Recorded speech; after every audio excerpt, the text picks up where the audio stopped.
Hello? Haro? Haro? Hibachi benihana teriyaki.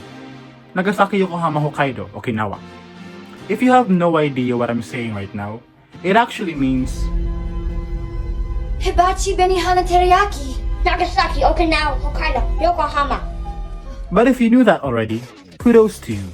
If you didn't, congratulations. It likely means that you touch grass, have a family, and live a life outside of your phone. Because for the people who don't, this is what's known as the language of Twitter. Yes, I know it's X now, but for the people who speak the language, it's always gonna be Twitter. Now you're probably thinking, oh, I already know this language. It's what's on Facebook, Instagram, TikTok, basically internet language. Sorry to break it to you, but this is Twitter, so it's so much worse. On Twitter, we don't say, hi, my name is Rex. Instead, we say, hi, I'm Lynn from Las Vegas, Models. Do you have a good English speaking skills? Well, that won't matter anymore. Because in this social life, it doesn't matter how well you speak, but rather how much you know.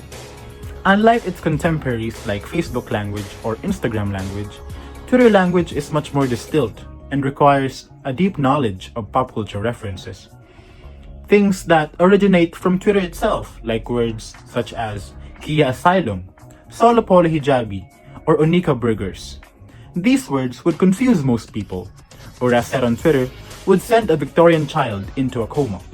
This is because the lexical element of this social lect consists mainly of one word: invention. Think about it. When a bored person posts something on Twitter, there's a considerable chance that it's the first time a sentence like that has ever been formed in the course of human history. Take this for example. Iggy Azalea is like my albino child I randomly gave birth to in a prehistoric African village during Pangaea. My early human brain thought she was demonic because of her albinism, so I wrapped her in a malanga leaf and left her in a cave miles away from the village. Now, while you may not understand the meaning of this text, you will often find tweets referencing it on the daily. This is how the language operates. One person posts a tweet, it goes viral, people start quoting it nonstop, so it naturally becomes part of the language of the app. So, it really works as a communication of cultural references. You can't use it in practical contexts because, quite frankly, it doesn't reflect practicality. It reflects culture, particularly the culture of Twitter. It doesn't really follow a general structure or even grammatical standards. But hey, that's why it's called the Twitter language. You can only use it on Twitter. But if you use it in real life, you might get slapped in the face, so don't do that. However, despite its absurd nature as a language, it is still very much an authentic medium of communication. Because it works. On Twitter, people understand each other, and millions of people discuss using it.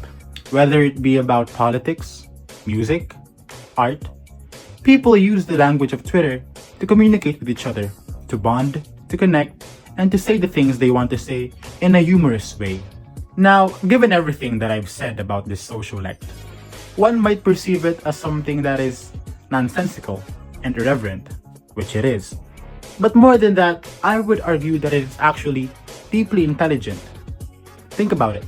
It is a social act that requires wit, intellect, and sarcasm. It requires a deep knowledge of cultural references and history. And it requires a desire for learning and taking in new information, regardless of how stupid or trivial some of the information on Twitter may seem. Every time you read something on Twitter, your brain is tested. It asks you, are you in on the joke or are you normal? And regardless of what your answer will be, it just shows that language, especially the one that is on Twitter, is culture. And while it can't be used in a practical context, that's only because it transcends the mundane realities of our day-to-day life. It is an ingenious proof of how humans create something out of nothing, humor out of nonsense, and connection out of boredom. So, the next time you meet someone who has a knack for this sort of language, don't judge them or snigger at them. Rather, look at them with an understanding gaze and ask them, what would you do if he said okay, so he said yes would go? Thank you. What would you do if when you okay so he said yes would go?